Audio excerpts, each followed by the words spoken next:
Okay.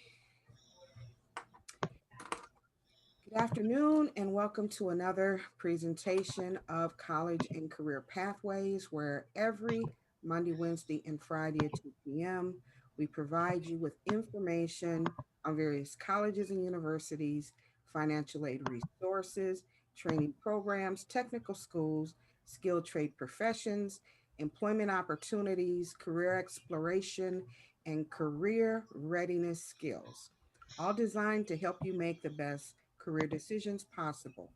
I'm Tony Curitin, your host, and we will be sharing information today about a technical program called Npower that provides training in information technologies. Morgan, welcome back. We've had you before, but because I believe that your program is so awesome, we are having you again to talk about the opportunities that Empower offers. Thanks, Tony. Like Tony said, my name is Morgan Whitler. I'm the recruitment and admissions manager for Npower Michigan. We're an IT training nonprofit, and I'm here to talk about our Tech Fundamentals program. I'm going to share my screen really quick. It says that the host has disabled Let me participant screen sharing. open it up so that you can and try now. Awesome. Thank you. So let me go ahead and make this full screen. So, like I said, my name is Morgan Whitler. I'm the recruitment and admissions manager. If you have any questions about this presentation or about the program, you can feel free to reach out to me at my email down there, or you can give me a call. So our tech fundamentals program is kind of our, I don't want to call it our signature program, but it's our entry program. We also have advanced level programs, um, but before you can be a part of those programs, the tech fundamentals program, we want everybody to move through that program. So who is Npower? Npower is a nonprofit, right? It's a national nonprofit that basically is trying to assist folks who maybe haven't had like IT classes in high school and stuff like that, or right have gone to school and actually realized that they would like to do IT. We're here for that sort of IT job seeker, right? So we have a bunch of offices all over the U.S. on the East Coast, on the West Coast, in Texas. In the Midwest, and actually the Detroit office is the newest office. We've just put through two cohorts who are really great. A lot of them got certified while they were in our program. Sometimes it takes a little bit after the program to get certified, right? And a lot of them are already working in entry level IT positions around the Metro Detroit area, which we're really proud of. So we want to help people launch their digital careers. So um, when we say that we're a market to market link, what we're basically talking about is that we want to take promising students that are willing to learn, students that are open to kind of learning on the job as well, right? And are really engaged with pursuing a career. And connecting them with our partners, right? So we have a lot of corporate partners, which basically just a fancy way of saying really huge businesses that have large IT infrastructure. And by IT infrastructure, I just mean they have a lot of computers in their buildings, right? So they need somebody to take care of them. They really want to diversify their IT workforce, right? So IT is a field where they're just like a lot of white men, and we're in the business of trying to make that a lot more diverse. We want more women in that field. We want more black people in that field. We want more Hispanic people in that field. So that is right actively what Npower is seeking to do. We're trying to find those students who have not had traditional kind of educational pathways to IT specifically, and connect them with these huge corporate partners that can provide them with really stable jobs, right? But also help that partner diversify their workforce. So there are quite a few reasons why IT is a good move and a good kind of investment in the world right now. I know you all already know that technology is all around you, right? We all have phones, my iPhone, right? But we also all have might have right technology in different places in our home other than our computers, right? There's washing machines that have computers now. There are Yes. refrigerators with with computers in them right in the front, right, that are keeping track of different things for you. Your thermostat, I can control the thermostat in my house from my phone, right? There's so many um, different ways that we've incorporated IT and tech into our lives. And like I said before, right, someone needs to be able to take care of them. Someone needs to be able to, right, number one, design that tech to improve our lives or make our lives easier in different ways. But then, of course, if you buy that tech, you want to be able to have someone who can fix it for you, right? So there's kind of a lot of opportunity to enter into the IT workforce specifically because we've had this huge just explosion of technology in our lives.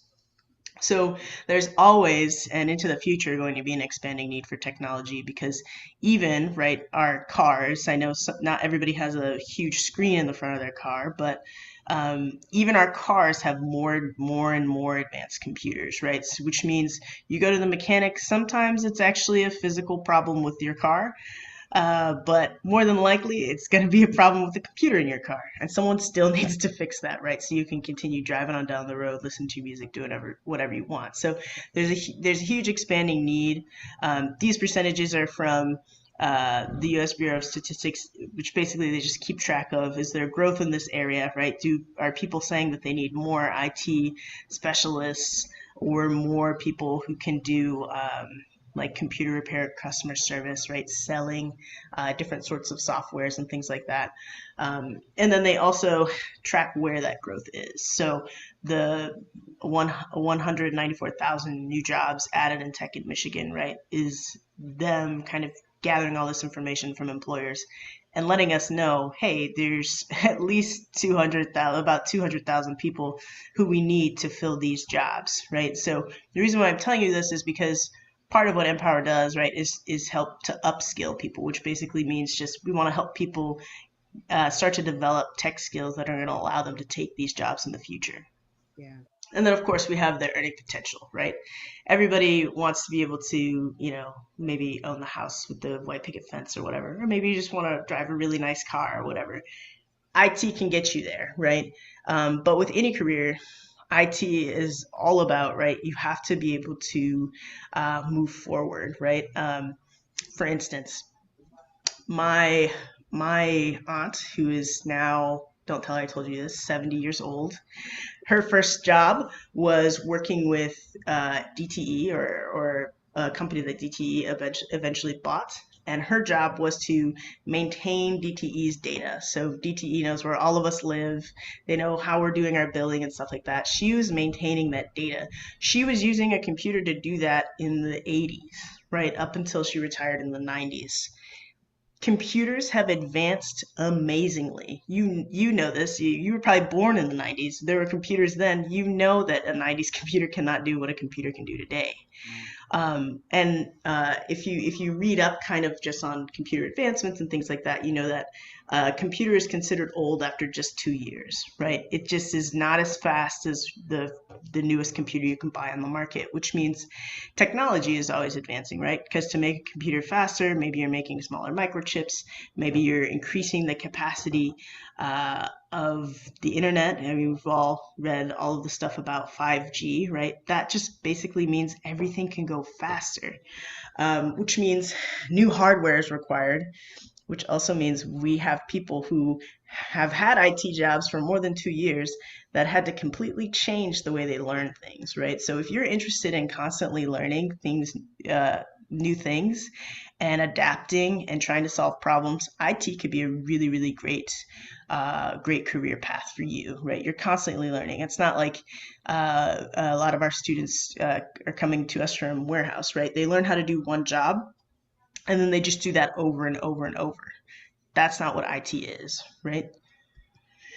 So, to kind of get a little bit more into what kinds of careers that you could have in IT, right? Here, I have here on the screen, right, is just a list of the kind of entry level jobs that you could get after you complete our program, right?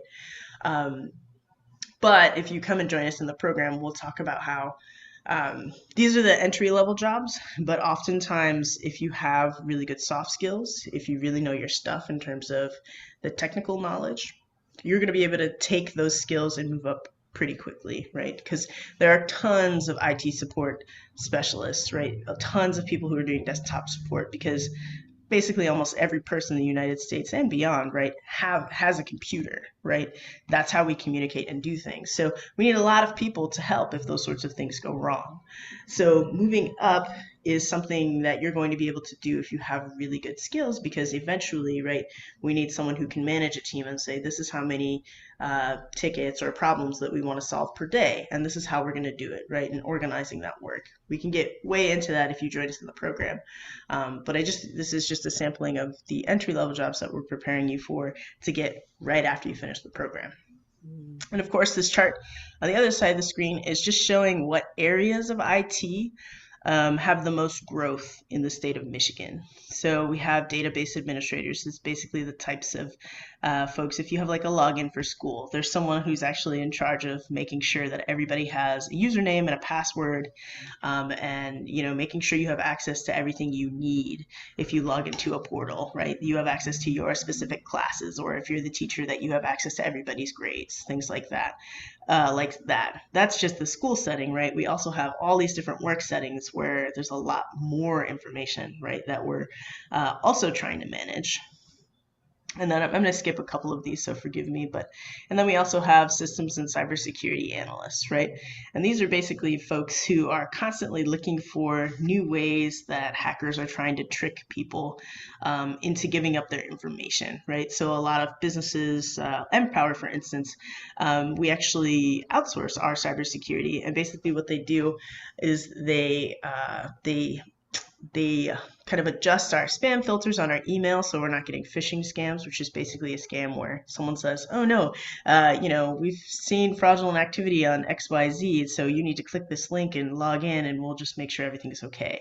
Mhm. Well, if you were to do that to Npower and someone's email were to be compromised, they then have access to a lot of different information, right? And people information is what every business wants to protect because, I mean, I'm sure you've maybe swiped your credit card or Venmoed a lot of different people. Well, it's pretty easy to, once you have a lot of someone's information, to basically say, hey, call Venmo up and say, hey, I lost my password.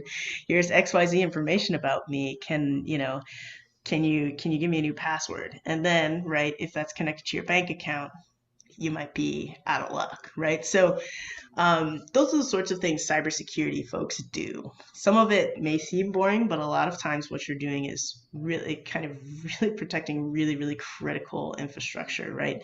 Because I just gave you an example about Venmo, but what about, say, a hospital, right? Or a bank, right? These things get increasingly, right, stressful, and most businesses, especially large businesses or large kind of institutions like hospitals, like I'm talking about, have basically people on 24-hour watch on their cybersecurity teams to make sure everybody's information is safe, right? And then of course we have the software and web developers, which are the people who are like building apps, who are making right websites for different things look good, and usable for people who want to use them. So every time you type into or go to Amazon.com and you're typing, I want I don't know, oh, I want a Nintendo Switch, right? That there's a person who's actually refining search terms to make sure you get maybe the most exact, maybe the most popular product from the most popular seller, right? There are a lot of different ways we make that user experience really, really easy. Have you ever, well, I've had the unfortunate experience of being on a website and not being able to find the search bar. So I don't know how to navigate through this person's website. So Mhm. those are the sorts of things that, right, web developers will do and software developers will do. They'll look at the user experience on the back end, on the front end, right, which is the front end is just what we can see when we're interacting with a website or something like that. Or on the back end, they're making sure, okay, this person put in their credit card information. We're going to make sure it goes to this database instead of this database. because this one meets the federal government's requirements for safety for people's personal information, right? So there's a lot of stuff to explore in terms of tech jobs, and a lot of those jobs are in Michigan. So there's opportunity here, but of course there's also opportunity elsewhere. But first, right, in order to move for a new job, you got to upskill, right? So one thing that I just want to talk about, because I know it is COVID, just talk about how the pandemic has impacted the IT industry. And there are kind of four major ways that this has happened, right?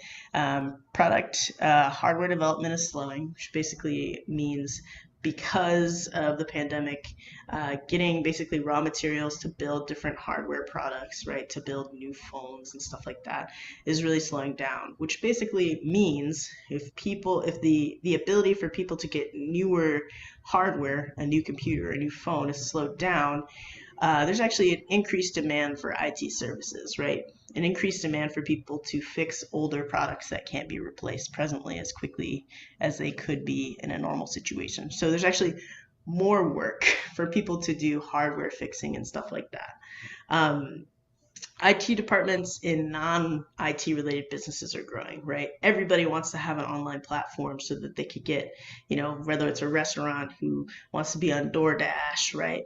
Or a shop that wants to be able to lower their capacity in their store. So now they have an online store as well, right? So, and then of course the increase in specialized software development. There are some industries and businesses that have never been online before because it's really, really difficult for that to happen. So there are software developers, people who do networking, who are basically working to figure out, okay, how do we put this process that's never been online before online, and building specialized software for that sort of thing, right? So those are kind of the four ways the pandemic has impacted the IT industry presently. So, the Npower Michigan team would love to have you on, love to talk to you more about the IT industry and the different jobs that we have that we want to help you get or plan to get in the future. So, I just wanted to kind of break down our team currently, right? So, we have our program director, Mr. Kevin Weeks, the recruitment and admissions manager, that's me. We have our career placement manager, Jason Gettinger. He's really great. He basically, his job is to help you all understand the job application process, but also understand the different kind of structures in a job, for lack of a better term. So basically, if you're in an entry level job, we want you to know who's your boss, who's your boss's boss, and who's your boss's boss's boss. Because if you want to become your boss's boss's boss, we want to help you plan out there. Sorry, I got a little carried away with the bosses there, but we want you to be able to envision yourself not in that entry level job, right? But two or three steps ahead of that, because maybe you don't want to be doing technical support for your whole career, though there are levels of support and different pay scales just in that job itself, right? But we can talk more about that. And then we have our social support manager, Leticia Ruffin. She meets with every student once a month or more if needed, and just provides different sorts of support if you need, right? So we had some folks who, for instance, at the beginning of the pandemic, lost their jobs. She was able to help them apply for temporary assistance, and then some of them permanent assistance, right? So they could get assistance while they were moving through the program before we got to the portion of the program where we're helping people actively apply and land jobs, right? And then we have our instructor and our assistant instructor. They're both really great. They're both experienced in IT and have had IT roles in the past, and now they're teaching others, right? So that's our team. I like to show folks this because I want to talk a little bit about the highest level certification you could possibly earn in our Tech Fundamentals program, and that's the CompTIA A Plus certification. So what this is a certification roadmap. It's made by CompTIA, which I should say is a partner of Npower, right? We wanted to create a program that helped people get their foot in the door of the IT industry. The CompTIA A Plus certification is the most, like across the world, most widely respected IT generalist certification you could get. Which is not to say there aren't others, but this is the one that we based our curriculum off of. So what this roadmap does is it lays out every certification, not just, sorry, every major certification, I should say, not just from CompTIA, but from other major certification companies in the IT industry. And so, kind of like, white belt to black belt in terms of IT. So the A plus certification is like getting to yellow belt, right? So you're not a novice completely, right? You know some things, but we want to get you to intermediate and of course expert. I know people who have been working in IT for 20 years and have not reached the expert level, right? So this is something to help you plan and dream, right? If you need that, and also to kind of help nudge you and point you in the right direction, right, in terms of what sorts of certifications and things you could do to advance your career, but also if you're not exactly advancing your career, to increase your pay, right? Because the more you know, the more certifications you have, the more knowledge you have that the business you're working for could use, they're going to pay you more for more knowledge, right? So this is just something to kind of lay out the major areas of IT, right? Information security, networking, and cloud technologies, which is basically everybody uses Google Drive. Well, who makes sure Google Drive is structured in a way that you can make new folders and save things in a way, um, and share those things in a way that means they're private, but the people who need to look at them can look at them. Then we have hardware services and infrastructure, which we already talked about how after 2 years, right, a computer becomes obsolete. Well, there's a person in every business, every large, medium to large business who is planning for those times, right, where we're going to need faster computers so we can use all of these resources and things that we have. Well, instead of 2 years being up and us being like, oh my gosh, we didn't save any money for new computers, there's someone who's planning all of that stuff. And you're not replacing all your computers at once, right, which would disrupt the workflow. Instead, you're replacing them slowly over time, right? There's literally an IT job, it's IT planning, right, that you could be doing.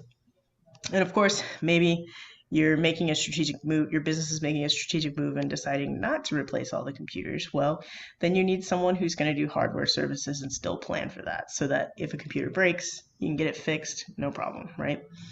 And then IT management and strategy and storage and data. Um, those are basically, if you have, um, for instance, if you were to do storage and data for a hospital, by federal law, there are rules about how long you have to keep different records. So, for instance, if a baby is born at Henry Ford Hospital, Henry Ford has to keep that record until that baby turns an adult, 18 years old. Well, where are we going to store that information? Where it's safe, right? Where someone can't break in and get the social security and all this different information off of a birth certificate or of the parents, right? Um, well, someone is in their IT department focusing on their data and storage, focusing on the security of that data. Then, of course, we have web and mobile, which we just briefly talked about. It's just the development of apps and the development of websites so that people can interact with them effectively. And then we have software development, right? So I know we've all, probably typed a document or a paper in Word. Well, Microsoft has people who are constantly working on improving Word so that people keep buying it. Um, so that's, I mean, one area of software development. And of course, we have people who are trying to create new softwares to do new things that, would make lives easier. Mhm. Let's see. And then, of course, we have training. There's always somebody who's trying to teach everybody all of these little certification squares. There's always somebody who's trying to develop a curriculum that will benefit maybe a business, maybe a lot of businesses, benefit communities and different things. So someone who always there to teach, right? And if you feel like you want to teach, you can do that too in IT. IT has a lot of different pathways. Some of them are really extremely technical, and some of them are actually less technical and more about helping people interact with technology, right? So, like, I don't know, I'm going to age myself, but I've never used, right, like a PS5 or PS4, right? If you were to plop it right in front of me, I wouldn't really know, like, well, what game should I get? What should I do? I wouldn't really know. I could probably get one of you guys to come on and tell me, oh, you know what? You should start with this game, and then you get a feel for the controller, or you should get this accessory to go on your controller so it's easier to hold for longer periods of time. And, right, you'd be teaching me how to use that new technology, right? And then I could enjoy it. Well, if there's nobody to teach people how to enjoy new technology, right, then why is the IT industry coming up with all these new great things? That's always a part of the kind of life of different IIT. And so there's always room for someone to be a teacher. So Npower Michigan runs the Tech Fundamentals program twice every year. It's about a 6 month program. It's really about 5.5 months. But the most intense part of the program is the 16 weeks of in-class training, right? So it's 3 solid days. I should say 3 solid half days of in-class training, 4 hours a day, working on the CompTIA IT fundamentals stuff. I shouldn't say stuff. The IT fundamentals content, and then we'll move forward to the A plus content, right? And the A plus is the certification that I just kind of circled on the IT roadmap, which is the kind of the industry standard when it comes to entry level certifications, right?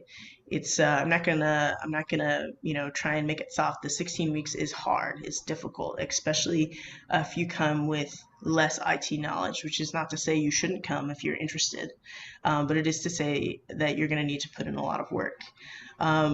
What I like to tell potential applicants is that you're going to need to put in 1 to 2 hours every night to be able to move through the 16 weeks of class training, right? It's not a boot camp, right? There are some IT training boot camps that are 8 hours a day, every day for 8 weeks. We wanted to expand that time. That's why we doubled the time and then we made it half time, right? So we are kind of a boot camp, but we would like people to continue working and having a a nice life outside of class while they go through our program because that helps, right? You got to take care of yourself while you do this. And then after the 16 weeks of in-class training, we'll move forward to 7 week work experience, right? So that might be, especially if you're interested in software development, we work with oh gosh, I should have looked up the name of this company, but there's a particular company that we work with that does project-based contract work for a lot of different businesses. And so basically what you'll do is probably 1 or 2 trainees from our program, right, would be matched with the person who's in charge of managing that program, and you'd be assigned different work. So you'd be working on a real world project, right? And that's kind of our internal work experience. But then, of course, right, there are tons of IT companies across Metro Detroit. We've placed folks at Microsoft so they could get an understanding of the different kind of support levels within Microsoft because they have an office down here in downtown Detroit. We've placed folks with DT Technologies, which is a really big data farm, which is basically, right, if you ever save anything on the cloud, you're actually not saving it on the cloud, you're saving it on a server somewhere. Well, this guy who's a friend of the program, right, he basically rents large warehouse-like space all around Metro Detroit and has just stacks and stacks of servers. Well, in order to make sure those servers continue to work, there are optimal conditions, right? Optimal temperature, um, optimal uh, optimal kind of replacement periods and things like that. And he makes all of his money, right, renting different servers out to different businesses and individuals. So we've had people work in that setting. We've had a lot of people do internships, doing help desk work and then getting hired, right? That's at Little Caesars Arena, that's at Quicken Loans, places like that, right? So that's the 7 week work experience. We want you to have some sort of experience to put on your resume and talk about in a job interview that you've had in the IT field, right? And to get to the eligibility, right? To be a part of our program, you need to be between 18 and 25. You need to have your high school diploma or GED, and you need to be able to work in the United States without being sponsored. So um, those are the base eligibility, and I'm pretty sure most of you all already meet that. So you're welcome to come and join the program. If you want to talk more about it, my contact information is at the beginning of these slides. This is just a brief summary about in the classroom, right? What sorts of stuff we'll be covering. So when I said previously that the A plus certification, the one that we really want people to get after they pass the CompTIA CompTIA IT Fundamental Certification is really the industry standard. It covers in a general way, right, these different topics: hardware and software installation and troubleshooting, configuring operating systems, which basically just means setting them up if you're turning a computer on for the very first time, or reinstalling them if they're not functioning correctly, right? Identity and access management, right? Like setting up a username and password for someone who wants to be a part of maybe a school system, maybe a job system, different things like that. Network administration, right? Can you do basic and then level 2 and 3 troubleshooting for Wi-Fi? If there's not Wi-Fi in a place, can you set up Wi-Fi if there's not previously been Wi-Fi in a space? Cloud computing, right? Getting an idea of what it means to administer a Google Drive like system for like a business or a school. IT service management, we've already talked a lot about that, right? Um, that's basically fixing different components of computers and managing, right, a larger business that has maybe thousands of computers. And then coding and scripting with Python, which basically we do kind of a basic coding thing, because Python and also Java, we do a little bit of Java as well, right, are kind of really the most basic building block coding languages, right? So understanding those will actually allow you to do higher level troubleshooting with software and things like that. And it's okay if this sounds overwhelming, right? The reason why we're inviting you to do this is because we think that you all have what it takes. And we want you to learn this stuff so that you can go into an interview and own it. And so that you can, maybe you just want to start building apps on the side for yourself. We want to help you do that too.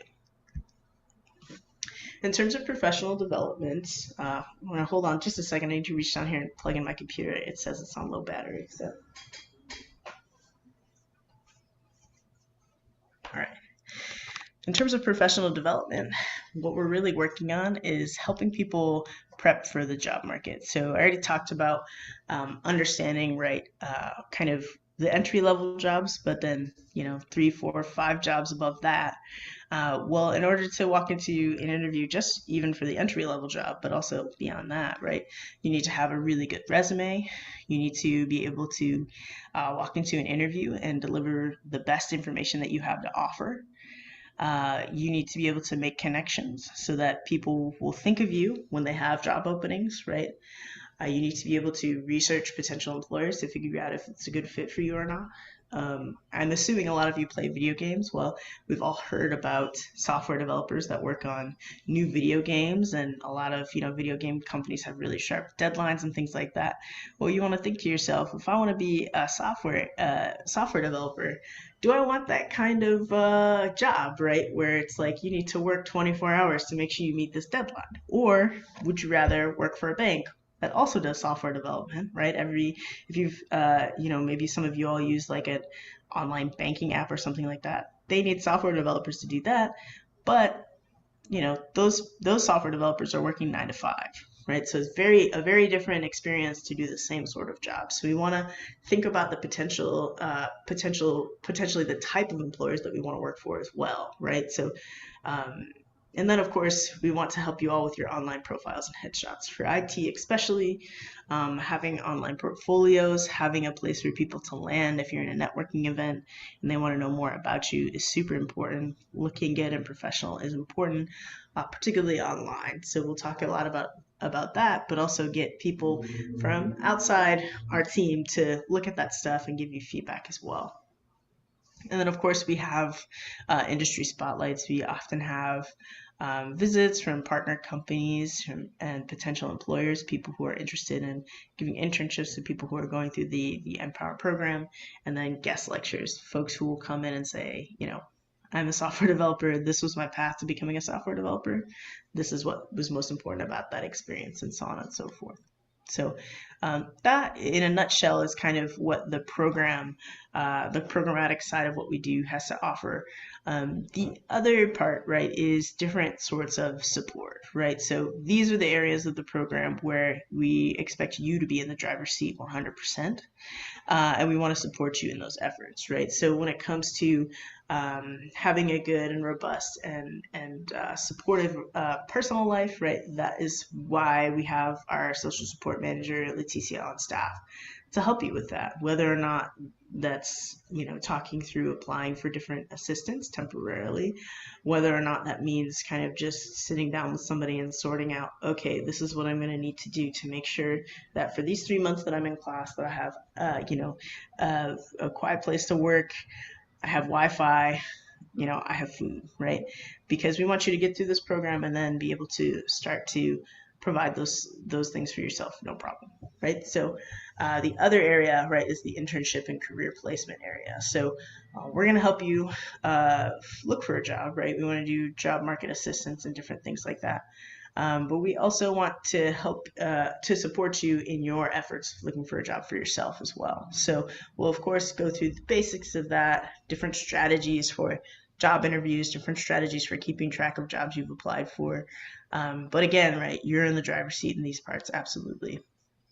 And then, of course, you could absolutely take advantage of the Npower Alumni Network. Some of that is different kind of self-guided online learning courses for different IT skills. Um, it means access to our other programs, of course, but also social events and networking, right? So we've had already in Michigan a lot of successful students who are now working full time or in internships.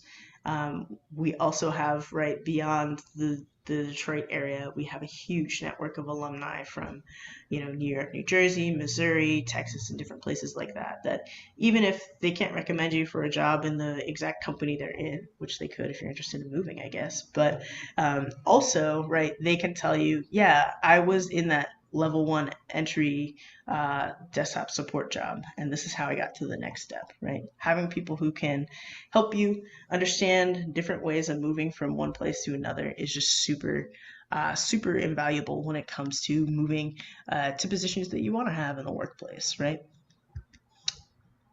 Kind of the last thing I wanted to share with you all was just a few uh, we'll call them Empower success stories, right? Folks who move through the Tech Fundamentals program and then were able to pursue different IT careers, right? So the first student is Adonis Cruz. He's a IT resident or information technology resident at Google, who's until recently working at the Ann Arbor branch, just 45 or so minutes here from Detroit.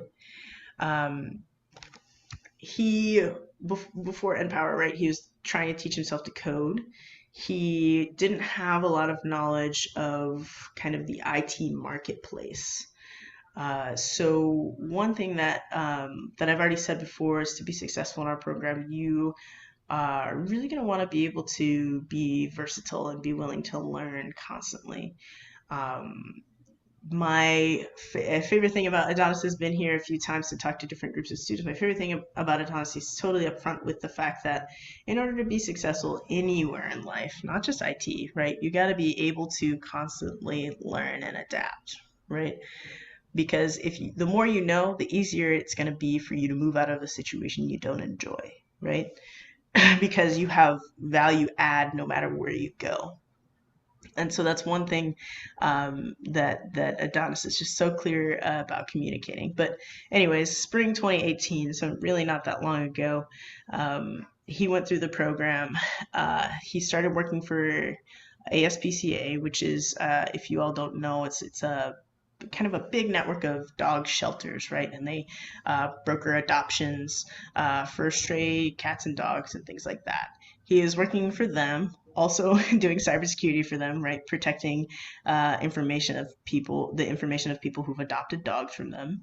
And then he decided that he wanted to learn more because he wants to become a software developer. And that's why he applied to the Information Technology Resident Fellowship Program, which is a 2.5 year program with Google, right? So you go through, they send you to different Google outposts so you can learn different skills, IT skills. He is about to finish that program. I'm not actually sure how COVID has impacted his participation in that program, but he's about to finish that program, and then he's going to have a lot of skills, particularly knowledge of Google proprietary software. And proprietary is just a way of saying, It's Google's exclusively, and if you want to use it, you got to pay money to use it, right? Which puts them in a great position, right, to apply for a really great job at Google, right? And then, of course, we have Questor, who actually in spring 2019 went through the Tech Fundamentals program. Um, and in the IT world, UX designer is just a really fancy way of saying user experience designer, right? So basically, she is part of the team that develops and tests different applications for their ease of use, right? So, can you find the search bar? Can you check your balance really easily? She's doing that, working with a team of Verizon doing that now, right? So, these are just two success stories I wanted to share with you all. Kind of just as a part of this presentation, because I want to show you that it's possible to not have IT experience previously, move through the program, and then move into a job that's going to allow you to support yourself, but also support your development and doing even better in the future, right? So, what we're looking for in trainees, right? We're looking for passionate problem solvers. We're looking for people who are open to learning new ways of communicating. We're looking for folks who are, their number one priority is to improve, right? So they're open to critique and different things like that. People who are curious about technology, able to trust in the process, right? This is not something that's going to happen for you overnight, but we're here to assist you with whatever endeavors you decide you want to pursue, as long as you're also committed as well. And then, of course, we want folks who are able to be self sufficient, right? But understand when to ask for help, which is also a skill that we're going to strive to help you develop. But so if you don't have that one, that's okay. You can come join us anyways and we'll work on it. But that is, right, something that a lot of employers are looking for, whether or not it's in technology, right? Someone who's going to be able to look at an issue, try their best, but then also know in order to meet the performance goals that I have, I need to ask for a little help so I can understand exactly what's needed here, right? So this is my last slide, so I just want to say to complete the application, right, you can go to npower.org/apply. Oops, I'm missing /apply on the end there.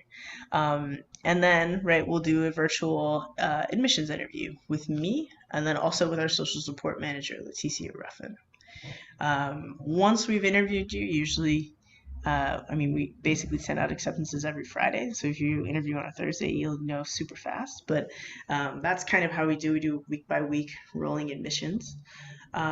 If um, if, for instance, you were to apply, but we were to become full, basically we would just put you in for the following cohort, right? So we typically stop doing interviews 1 week before class starts to make sure that everybody's prepared and everybody has everything they need. You might find yourself saying, "This sounds like a great program, but I don't have reliable internet in my house. I don't have a computer." We can help you with that. We can take care of that, right? We can loan computers to you. We have computers we can even give to some folks. So don't let that be a barrier to joining us in the next kind of cohort of the Tech Fundamentals program.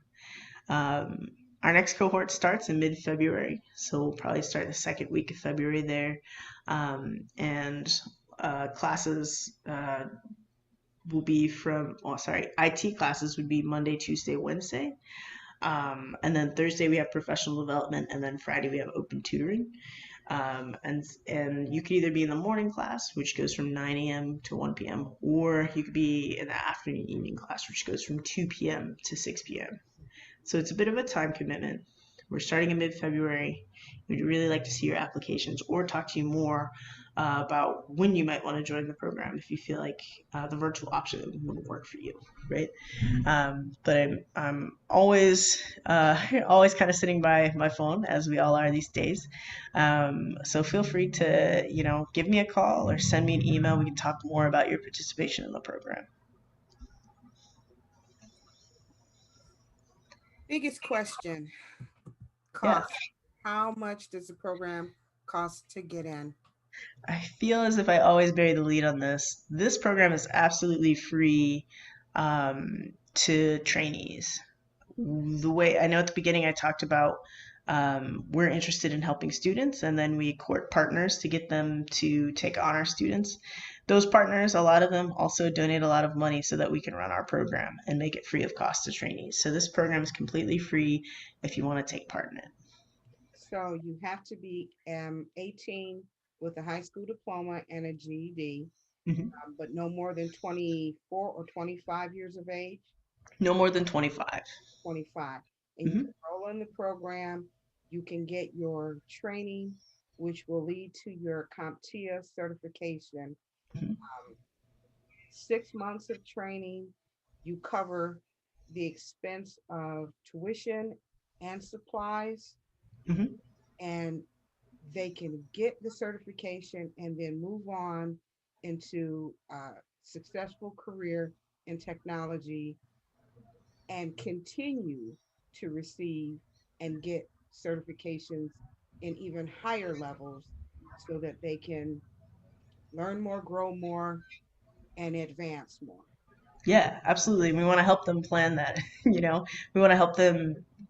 We want to help them to the first step, getting your foot in the door, and then we want to help you get to where you really want to be, right? You want to be the next person, the next you want to app developer that sells, your app for $1 million to Google or something. We want to help you get there. Absolutely. This is a wonderful program, and I am always so excited to share the information about your program with others. And I always say, if I was still 25, I would apply and take advantage of this wonderful opportunity. Thank you so much, Morgan, for sharing the information. I certainly hope that it was helpful to everyone that tuned in and that you take advantage because it's a great program.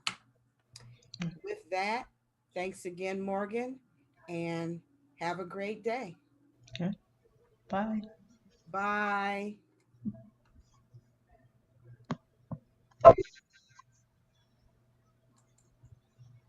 Yes.